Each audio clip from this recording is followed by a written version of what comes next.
வணக்கம், welcome to orange candy. நம்ம இன்றைக்கி பார்க்க போகிற ரெசிபி வந்து நெல்லிக்காய் மிட்டாய் இல்லைனா வந்து ஆம்லா கேண்டி. ஸோ நம்ம மார்க்கெட்டில் கிடைக்கிற மாதிரியே வந்து ஆம்லா கேண்டி வீட்டில் எப்படி செய்யணும்னு வாங்க பார்க்கலாம்.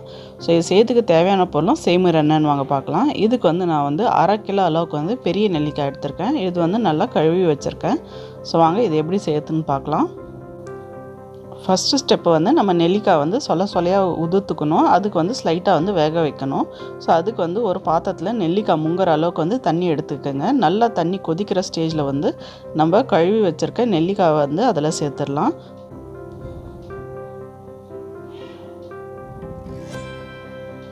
நெல்லிக்காய் சேர்த்துட்டு ஸ்டவ் வந்து சிம் பண்ணாதீங்க, நல்லாவே அது கொதி வரட்டும். ஸோ அது நல்லா கொதிக்கிற ஸ்டேஜ்லேயே வந்து மூடி போட்டுட்டு இது வந்து நல்லா ஒரு 3லேருந்து 4 நிமிஷம் வந்து நல்லா வந்து நம்ம நெல்லிக்காய் வந்து அந்த பாயிலிங் வாட்டர்லேயே இருக்கட்டும்.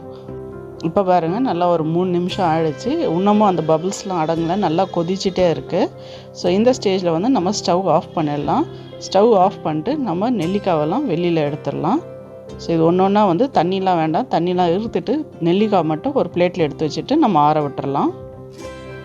இப்போ இது பாருங்கள், நெல்லிக்காயெலாம் நல்லா ஆறிடுச்சு. இந்த மாதிரி கையால் அமுத்தினோன்னே பாருங்கள், நல்லா அது வந்து இதெல்லாம் அப்படியே சொலையாட்டும் பிரிஞ்சிட்டு வருது. ஸோ இதே மாதிரி வந்து மீதி நெல்லிக்காய் வந்து நல்லா அப்படியே சொலையாக வந்து தனித்தனியாக உதுத்து எடுத்துக்கலாம். உதுத்து இந்த மாதிரி ஒரு பாத்திரத்தில் வந்து போட்டுக்கலாம் நம்ம. இப்போ பாருங்கள், நான் மற்ற நெல்லிக்காயும் வந்து இதே மாதிரி வந்து உதுத்து எடுத்துட்டேன். அதோட விதையெல்லாம் தனியாக பிரித்து எடுத்துட்டேன். ஸோ அந்த விதையெல்லாம் நம்மளுக்கு வேண்டாம். இப்போ பாருங்கள், இது வந்து நல்லா உதுத்து எடுத்துட்டேன். இதில் கொஞ்சம் கூட தண்ணி இல்லை, வெறும் ட்ரையாக இருக்குது நெல்லிக்காய். ஸோ இந்த ஸ்டேஜில் வந்து நம்ம இதில் சர்க்கரை சேர்த்துக்கணும். ஸோ 1/2 கிலோ நெல்லிக்காய்க்கு வந்து 300 கிராம் அளவுக்கு வந்து சர்க்கரை சேர்த்துக்குங்க. சர்க்கரை மெஷர்மெண்ட் வந்து கொஞ்சம் கரெக்டாக பார்த்துக்குங்க, அப்போ தான் வந்து நம்ம நெல்லிக்காய் கெடாமல் இருக்கும். ஸோ 300 கிராம் அளவுக்கு வந்து இதில் சர்க்கரை சேர்த்துக்குங்க 1/2 கிலோ நெல்லிக்காய்க்கு. சேர்த்துட்டு இது வந்து நல்லா வந்து மிக்ஸ் பண்ணி விடுங்க. சர்க்கரை சேர்த்துட்டு நல்லா கலந்து விட்டாச்சு. இந்த ஸ்டேஜில் வந்து இது நம்ம நல்லா மூடி போட்டு வச்சிடலாம். ஸோ குறைஞ்சது 2 நாளைக்கு வந்து நம்ம மூடி போட்டு நல்லா வந்து ஏர்டைட்டான ஒரு கண்டெய்னர் எடுத்து வச்சுக்கோங்க. ஸோ மூடி போட்டுட்டு 2 நாளைக்கு நம்ம வீட்டில் அப்படியே வச்சிடலாம். சர்க்கரை சேர்த்ததுனால அதுக்குள்ளேருந்து தண்ணிலாம் வெளியில் வர ஆரம்பிச்சிடும். பாருங்கள், 2 நாள் ஆகிடுச்சு. நான் வந்து அதுலேருந்து வெளியில் வந்த ஜூஸ்லாம் எடுத்து தனியாக ஒரு பாத்திரத்தில் வச்சுருக்கேன். ஸோ பாருங்கள், எவ்வளோ ஜூஸ் வெளில வந்திருக்கு. ஸோ இந்த ஜூஸை வந்து நீங்கள் சூடு பண்ணி ஃப்ரிட்ஜில் வச்சுட்டு கான்சன்ட்ரேட் மாதிரி யூஸ் பண்ணிக்கலாம். ஸோ வேணும் போது கொஞ்சமாக இது கலந்து இதில் தண்ணி கலந்து நீங்கள் நெல்லிக்காய் ஜூஸ் மாதிரி எப்போ வேணாலும் இன்ஸ்டண்ட்டாக வந்து குடிச்சிக்கலாம். ஸோ அடுத்ததாக வந்து நம்ம அதிலேருந்து எடுத்து வச்சுருக்க நெல்லிக்காய் வந்து மாடியில் வந்து நல்லா வெயிலில் வச்சு ஒரு 2லேருந்து 3 நாள் வந்து நல்லா காய விட்டுடுங்க. ஸோ அதில் கொஞ்சம் கூட ஈரம் பதம் இல்லாமல் நல்லா வந்து ஸ்லைட்டாக ட்ரை ஆகணும். ஸோ அது மாதிரி வந்து நல்லா காய வச்சு எடுத்துக்கலாம். ஸோ 2 நாள் கழித்து என்ன பண்ணுறதுன்னு வாங்க பார்க்கலாம். இப்போ பாருங்கள், 2 நாள் வந்து நான் வந்து நல்லா வெயிலில் காய வச்சு வச்சுருக்கேன். ஸோ பாருங்கள், நல்லா ட்ரை ஆகிடுச்சு, எந்த எக்ஸஸ் வாட்டருமே இல்லை. ஸோ அந்த ஜூஸும் ஏற்கனவே நம்ம வந்து ஃபில்டர் பண்ணி எடுத்தாச்சு. ஸோ நல்லா ட்ரையாக இருக்குது. இந்த ஸ்டேஜில் வந்து நான் இது கூட வந்து 8 டேபிள் ஸ்பூன் அளவுக்கு வந்து சர்க்கரை எடுத்துருக்கேன் ஒரு மிக்ஸி ஜாரில். இது வந்து அரைச்சி பொடி பண்ணி எடுத்துக்கலாம். இப்போ பாருங்கள், சர்க்கரை வந்து நல்லா ஃபைன் பவுடர் மாதிரி பண்ணிட்டேன். இப்போ இது மேலே வந்து தூவிக்கலாம்.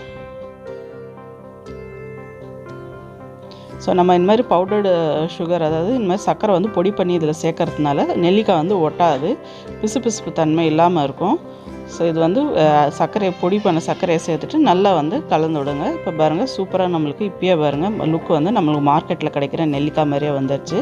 ஸோ இதே மாதிரி வந்து தேவையான அளவுக்கு வந்து சர்க்கரை பொடியை வந்து கலந்து இந்த மாதிரி வந்து ரெடியாக இருக்குது பாருங்கள். நம்ம ஆம்லா கேண்டி இல்லைன்னா நெல்லிக்காய் மிட்டாய், சூப்பரான கடையில் கிடைக்கிற மாதிரி நெல்லிக்காய் மிட்டாய். இது மாதிரி செஞ்சு கொடுத்திங்கன்னா குழந்தைங்களாவும் வந்து நெல்லிக்காயும் சாப்பிடுவாங்க, அதோட சத்தும் வந்து குழந்தைங்களுக்கு போகும். கண்டிப்பாக இந்த நெல்லிக்காய் கிடைக்கிற சீசனில் இந்த ரெசிபியை ட்ரை பண்ணி பாருங்கள். ரொம்ப டேஸ்டியான டெலிஷியஸான குழந்தைங்களுக்கு பிடிச்ச மாதிரி நல்லா இனிப்பும் புளிப்பும் சேர்ந்த மாதிரி சூப்பரான ஒரு ஆம்லா கேண்டி இல்லைன்னா நெல்லிக்காய் மிட்டாய் வந்து ட்ரை பண்ணி பாருங்கள். ட்ரை பண்ணி பார்த்துட்டு எப்படி இருந்துச்சு வந்து கமெண்ட் செக்ஷனில் சொல்லுங்கள். அப்புறம் இந்த வீடியோ உங்களுக்கு பிடிச்சிருந்தா லைக் பண்ணுங்கள், ஷேர் பண்ணுங்கள். அப்புறம் மறக்காமல் எங்கள் சேனல் ஆரஞ்ச் கேண்டி சப்ஸ்கிரைப் பண்ணுங்கள். கூட வந்து பெல் ஐக்கனை ப்ரெஸ் பண்ண மறக்காதீங்க. அப்போ தான் எங்கள் சேனலோட உடனடி நோட்டிஃபிகேஷன் உங்களுக்கு வரும். நன்றி, வணக்கம்.